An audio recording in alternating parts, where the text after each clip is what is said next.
you sign it, and just we can make sure you're not in there. We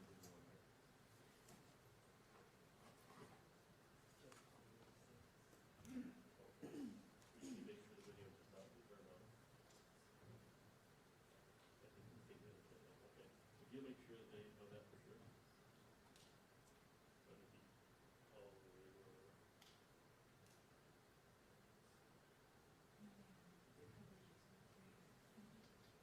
Just make sure that you're not turning most of these videos before what's happening.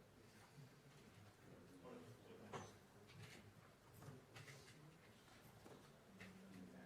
Got it. I got it. Thank you so much.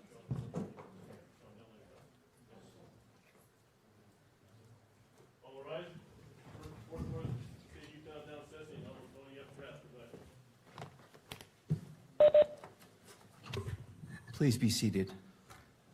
Good morning. Court is now in session.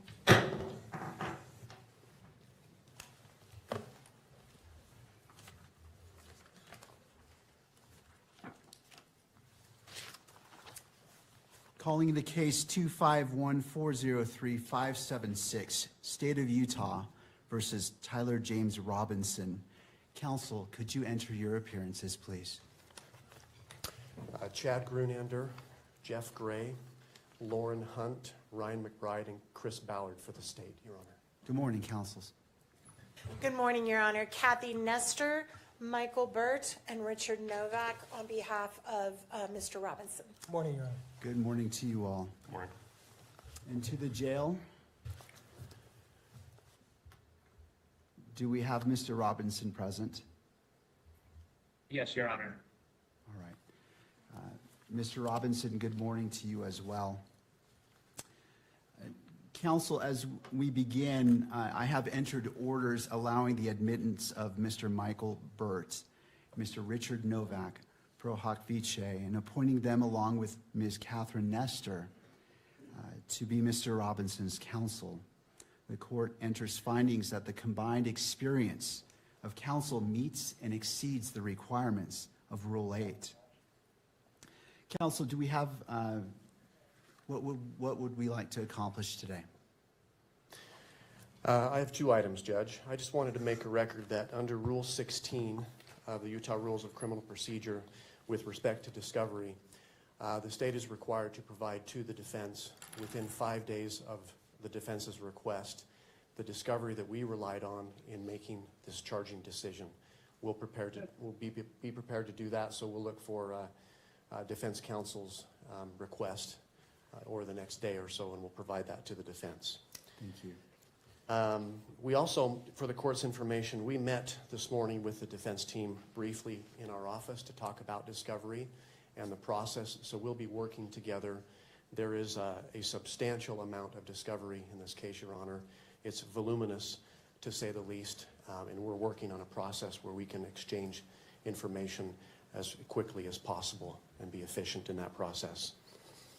The other item I had, Your Honor, I saw that over the weekend there was a protection order, pretrial, and trial publicity order entered by Your Honor. And I just was seeking some clarification. On page 2, at the end of the first paragraph, it reads, "To that end, lawyers participating in the investigation or litigation of this case shall inform all witnesses, investigators, consultants, staff members, or other members of the prosecution or defense teams that the prohibitions contained in this order." The state were seeking some clarification with respect to the phrase "all witnesses," Your Honor.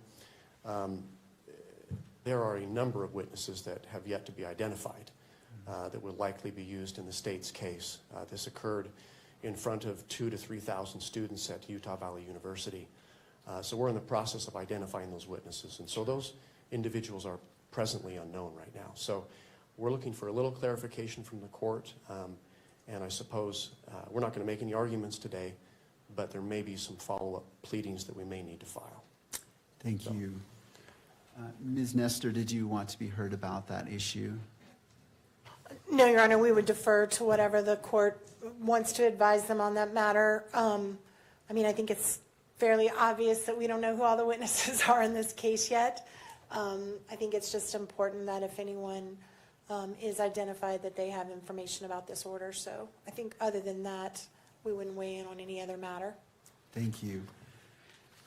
Well, thank you for that question. That's an important one. The court will rule that as the witnesses become known to each side, that information is conveyed to abide by this order. Obviously, there are potentially many witnesses, and so it's not the expectation that you would be able to do that up front, but as they become known, I would ask that you would inform them of this.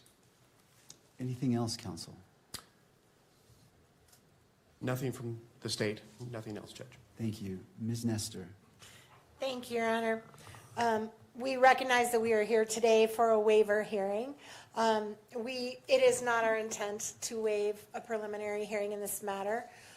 We are going to be seeking that one be set. However, based largely on what the state just referred to as far as the voluminous nature of the discovery materials, we do think it would be prudent to simply reset for another conference, another waiver hearing, a little bit down the road, where we have a better idea once we start seeing the discovery as it rolls in. I do recognize we're going to be getting that first batch in 5 days, but it's my understanding from our meeting today that there is massive amounts of digital that is going to be coming, and until we can kind of get our heads around exactly what we're dealing with and how much we need to process, it's going to be difficult for us to give you a reasonable expectation of when we will be ready to do the prelims. So we're asking today that we put that decision off, and maybe we could check in 30 to 60 days and just kind of let the court know where we're at and how much we're looking at and how much time we may need to set a preliminary hearing. Also, as far as a detention hearing, we are not asking the court to address that issue at this time. Under the statute, the issue is going to come down to the question of whether there's substantial evidence, which right now we're just not in a position at all to be able to even argue to the court. So we are probably going to ask that the court delay that decision possibly until the time of the prelim. But if it's sooner, we will ask the court for a hearing. But at this time, we are not asking the court to make any decisions on that matter. Thank you, counsel. In regards to the next hearing date, how about October 30th at 10 a.m.? That works for the state, Your Honor. Thank you. All right. That's fine for the defense, Your Honor. All right. Now, as we're at the beginning, anything further from counsel from either side? No, Your Honor. Thank you. No, Your Honor. Thank you. As we are at the beginning of this case, it is my intent to only speak when I'm needed or it is necessary. But today I do wish to provide guidance and expectations that you can have for this court and wish to enter an order as well. As this case moves forward, Mr. Robinson's constitutional rights will be protected at every stage. He sits before this court presumed innocent, and that presumption remains unless and until each element of every offense charged against him is proved beyond a reasonable doubt. At the same time, and as applicable, victims are entitled under our Constitution to be treated with fairness, respect, and dignity, free from harassment or abuse. Justice demands that both of these principles, the rights of the accused and the rights of victims, be honored without compromise. I remain steadfast in my oath that I made 56 days ago to support and defend the constitutions of the United States and of Utah. I will carry out my duties with fidelity, transparency, and impartiality, treating every person who appears before me with the dignity and respect they are inherently due because they are human beings. Let me be clear. I will not put my finger on the scale of justice. These proceedings will be open to the public, conducted in accordance with the law, and handled with diligence and competence to ensure that justice is never compromised. It is the standing order of this court that Mr. Robinson shall be allowed to appear in person so he can fully engage with his attorneys and participate in these legal proceedings. Counsel, regardless of who is watching, whether it is the nation or a single individual, we must fulfill our roles with integrity, civility, and diligence. I encourage each of you to give your very best to this case. Neither Mr. Robinson nor the people of Utah deserve anything less than the fair and impartial administration of justice.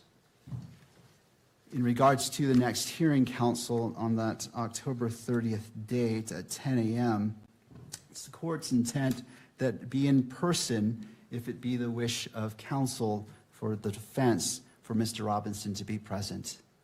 It is, Your Honor. Thank you. Thank you. Counsel, anything else that we can address today? Your Honor, we appreciate the court's comments with respect to Your Honor's role in this case. In like matter, we commit to approach this case with integrity, with professionalism and civility. We are truth seekers. We will aggressively pursue the truth in this case. Thank you. Thank you. All right, counsel, unless there's anything else, thank you for being here. This court is in recess. Thank you, Your Honor.